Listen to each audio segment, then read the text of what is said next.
आपने मुझे बजट में चर्चा पर बोलने के लिए वक्त दिया, इसके लिए आपका बहुत बहुत आभार, बहुत बहुत धन्यवाद। मैं कुछ पंक्तियों के साथ मेरी बात शुरू करना चाहूँगा।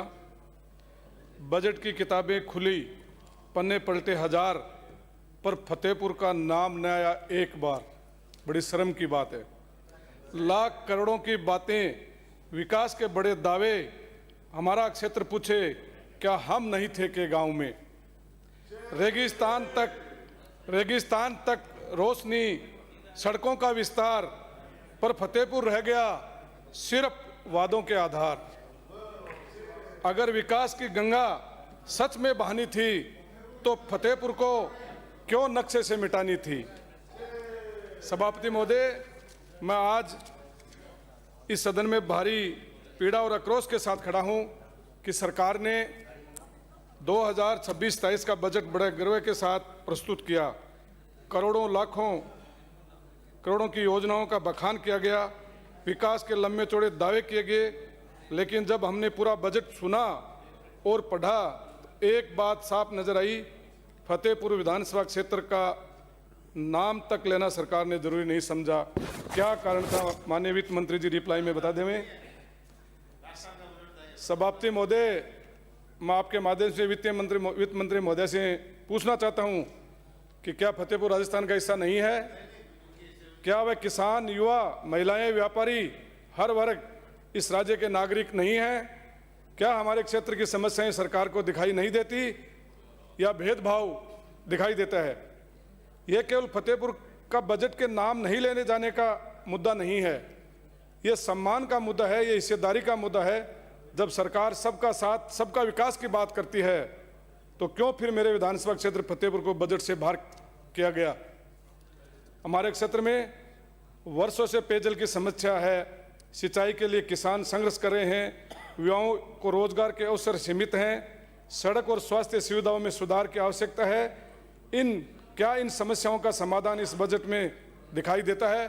बिल्कुल नहीं। सरकार ने सोलर पार्क, बड़ी सड़कें, औद्योगिक कॉरिडोर और लॉजिस्टिक हब की घोषणाएं की, लेकिन क्या फतेहपुर को इनमें कोई स्थान मिला? कोई विशेष योजना हमारे क्षेत्र के लिए घोषित हुई? यदि नहीं तो इस बजट को संतुलित कैसे कहा जाएगा? मैं आपके माध्यम से वित्त मंत्री महोदय से पूछना चाहता हूं, क्या विकास केवल चुनिंदा क्षेत्रों तक सीमित रहेगा? क्या राजनीतिक विचारधारा के आधार पर क्षेत्रों को प्राथमिकता दी जाएगी? यदि हाँ तो यह लोकतंत्र की भावना के विरुद्ध है। फतेहपुर की जनता ने मुझे यहाँ अपनी आवाज़ उठाने के लिए भेजा है और मैं फतेहपुर की जनता की आवाज़ को उठाता रहूँगा, फतेहपुर की जनता की समस्याओं का यहाँ रखता रहूँगा। मैं सरकार के सामने मेरे विधानसभा की समस्या को पुरजोर से उठाऊँगा। सभापति महोदय, मैं आपके माध्यम से वित्त मंत्री महोदय से मांग करता हूँ कि बजट रिप्लाई जब देवें तो फतेहपुर के लिए कुछ घोषणा करें, फतेहपुर का कम से कम नाम तो लिखें।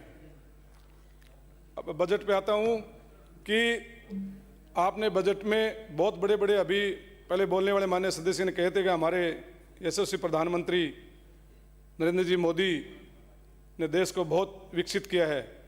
क्या विकसित किया देश को? मोदी जी का नारा था एक देश एक टैक्स। क्या राजस्थान भारत में नहीं है क्या? हमारे आपकी पूर्व सरकार जो वसुंधरा जी की सरकार थी, उसने एक वाहन को बेचने पर 25% टैक्स लगाया था। जितनी बार वो वाहन बिकेगा उसके ऊपर 25% टैक्स लगेगा। और जब हमारे यशस्वी मुख्यमंत्री अशोक जी गहलोत बने तो उस टैक्स को 25% से घटाकर 12.5% किया था कि बहुत महंगा हो जाता है वाहन। खरीदार को जितनी बार बेचो, एक बार एक आदमी ने टैक्स भर दिया उस गाड़ी का, बार बार टैक्स किस बात का? और फिर आपकी सरकार दोबारा बनी तो फिर इसी टैक्स को वापस 25% कर दिया। ये कौन सा एक देश और एक टैक्स है? ये कहीं कोई अन्य राज्य के अंदर ये टैक्स नहीं लगता है, सिर्फ राजस्थान में लगता है। ये आप देख लेना। एक आपने बात कही 15 वर्ष पुराने वाहनों को स्क्रैप में देने के और स्क्रैप का सर्टिफिकेट लेने के लिए, इसके पीछे सभापति महोदय बहुत गोरख धंधा चल रहा है। गरीब आदमी 15 साल पुराना वाहन से टैक्सी में चला करके या अपने कहीं भी कोई चला करके अपना पेट पालता था और उसकी गाड़ी 15 साल पुरानी हो जाएगी और आपने उसका रजिस्ट्रेशन कैंसिल करने का रख दिया। उसने आपको क्या दिया उसके बदले? वो स्क्रैप में बेचेगा तो उसको क्या मिलेगा? स्क्रैप वाले तोड़ के भाव लेंगे उस गाड़ी को। या तो सरकार ये करती कि उस 15 साल की गाड़ी का सरकार पैसा देगी, कितना पैसा सरकार देगी आप सरकार में जमा करा दो। स्क्रैप वालों को आपने लूटने के लिए छोड़ दिया। स्क्रैप वाले क्या करते हैं कि जो महंगी गाड़ी खरीदते हैं, फॉर्च्यूनर, रेंज रोवर, डिफेंडर, उन गाड़ी जो खरीदते हैं ना, उनको वो सर्टिफिकेट देते हैं और फिर टैक्स में छूट लेते हैं वो सरकार से कि देखो मेरी 15 साल की गाड़ी थी, मैंने स्क्रैप में बेची है और इसके अंदर मुझे छूट दिया जाए। तो वो जो पैसे वाले हैं उनको आप लोगों ने छूट दिए, गरीब को आपने मारा है। आपका नारा था कि हम गरीबी कम कर देंगे, गरीबी हटा देंगे। गरीबी तो आपसे हटी नहीं और आप गरीबों को कम करने के लिए लगे हो कि गरीबों को कम कर दिया जाए इस देश से। ये आपकी डबल इंजन की सरकार का बजट है। मैं महोदय, आप घंटी बजा दोगे, मैं मेरे पहले क्षेत्र की मांग रख देता हूं कि पीएचडी मंत्री बैठे हुए हैं यहां पर, इन्होंने तीसरा बजट रखा है और हर बार मैं एक मांग करता हूं मंत्री महोदय आपसे कि हमारा क्षेत्र रेगिस्तान का क्षेत्र है और वहां ओपन वेल बहुत हैं।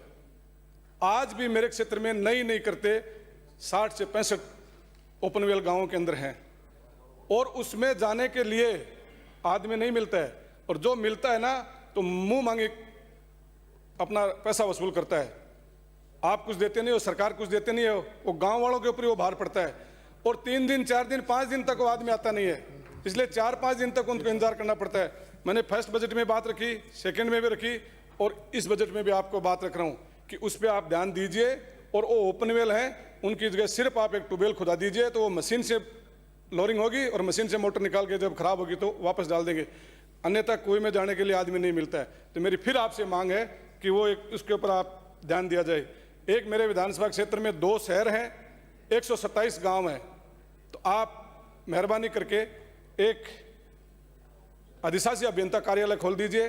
अधिशासी अभियंता कार्यालय चल रहा है आपके यहाँ, जेजीएम का प्रोजेक्ट का काम चल रहा है, उसका है, उसमें ही आप उसको समायोजन कर दोगे तो आपको वो पब्लिक को फायदा मिलेगा।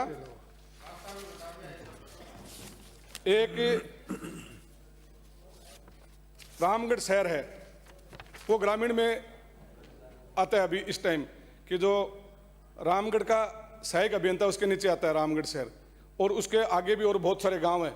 अभी पंचायत समिति भी आपकी सरकार ने बनाई है, तो मैं आपसे ये मांग करता हूं कि उस रामगढ़ शहर में एक सहायक अभियंता का कार्यालय खोल दिया जाए तो उस क्षेत्र के लोगों को उसका बेनिफिट मिल जाए। एक मैं मांग करना चाहूँगा कि मेरे यहाँ पिछली सरकार ने एमडीआर सड़क बनाई थी 116 किलोमीटर की, उसके अंदर सिर्फ एक छोटी सी सड़क बाकी रहेगी बीच में 6 किलोमीटर की, रोसावा से बिरानिया, वो अगर पूरी कर दी जाए तो वो 116 किलोमीटर सड़क का बेनिफिट मिल जाए। एक रामगढ़ शहर है, उसमें आए दिन जाम लगा रहता है, शहर के अंदर से रोड गुजरता है, जो सारे वाहन अंदर से गुजरते हैं। तो मेरी सरकार से मांग है कि हमारी सरकार ने, पिछली सरकार ने 2-2.5 साल हो गए, 3 साल हो गए उसको सड़क को स्वीकृत किए हुए, लेकिन आज तक वो सड़क का कार्य स्टार्ट नहीं हुआ है। क्यों नहीं हुआ है, सरकार रिप्लाई के अंदर जवाब देवे। तो मैं ये मेरे विधानसभा की मांग करना चाहूँगा।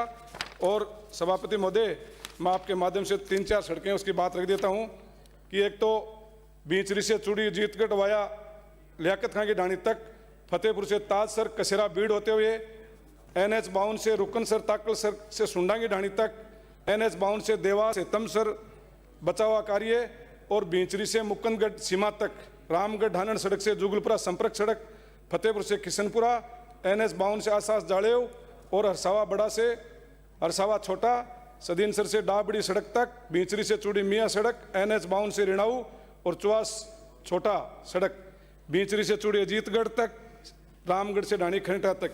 ये मेरे विधानसभा क्षेत्र की कुछ सड़कों की मांग है। तो मैं माननीय वित्त मंत्री महोदय रिप्लाई दें तो इन सड़कों को शामिल करते हुए और फतेहपुर का नाम बजट में डालें। पिछले बजट में भी मैंने बहुत बार लास्ट टाइम मुख्यमंत्री जी को कहा था, मुख्यमंत्री जी आए थे, आज तो मुख्यमंत्री जी आए नहीं, उनको कहता कि मुख्यमंत्री जी आपने पिछले बजट में भी लास्ट टाइम में फतेहपुर का नाम एक सड़क डाल करके लिया था, अब की बार तो कम से कम अब जब रिप्लाई दे वित्त मंत्री तो आप फतेहपुर का नाम रखें। धन्यवाद सभापति रेवंत राम डांगा।